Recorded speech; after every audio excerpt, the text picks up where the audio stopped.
മക്കളെ, ഇതാണ് ടർബോ. നമ്മൾ ടർബോ എന്ന് കേട്ടിട്ടുണ്ടെങ്കിലും പലതരം ടർബോകളുണ്ട്. ബയോ ടർബോ ഉണ്ട്, ട്വിൻ ടർബോസ് ഉണ്ട്, പലതരം ടർബോയുള്ള കാറുകളുണ്ട്. അപ്പം ഈ പാർട്ടാണ് ടർബോ ആക്ച്വേറ്റർ എന്ന് പറയുന്നത്. അപ്പോൾ നമ്മൾ ത്രോട്ടിൽ കൊടുക്കുമ്പോഴത്തേക്ക്, അതായത് ആക്സിലേറ്റർ കൊടുക്കുമ്പോഴത്തേക്ക് സക്ഷൻ വഴി ടർബോ ആക്ച്വേറ്റർ ടർബോ ആക്റ്റീവും ഡിസാക്റ്റീവും ചെയ്യും. അതാണ് ആക്ച്വേറ്റർ ചെയ്യുന്നത്. അപ്പം ഈ ടർബോയാണ് നമ്മുടെ വണ്ടിക്ക് എക്സ്ട്രാ പവർ കൊടുക്കുന്നതും വണ്ടി സ്റ്റെബിലൈസ് ചെയ്യുന്നതൊക്കെ.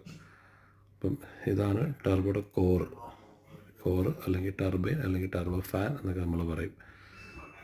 ഈ സാധനത്തിൻ്റെ ഫാൻ കണ്ട, ആ ഫാൻ ലീഫ് കണ്ടോ? ലീഫ് നമ്മൾ എയർ ഫിൽറ്റർ മാറാതെ വരുമ്പോഴത്തേക്ക് എയർ ഫിൽറ്ററിൽ നിന്ന് വരുന്ന മാറാത്ത കാരണമുള്ള ഡെബ്രീസ് വന്നിട്ട്, അതായത് എന്തെങ്കിലുമൊക്കെ എയർ ഫിൽറ്ററിൽ നിന്ന് പൊടിയൊക്കെ വന്ന് എന്തെങ്കിലും വലിയ പാർട്ടിക്കിളൊക്കെ വന്ന് തട്ടി ടർബോ ഫാൻ ബെൻഡാവും. ഇതിന് ടർബോ അതിൻ്റെ കോർ നല്ലതാണ്.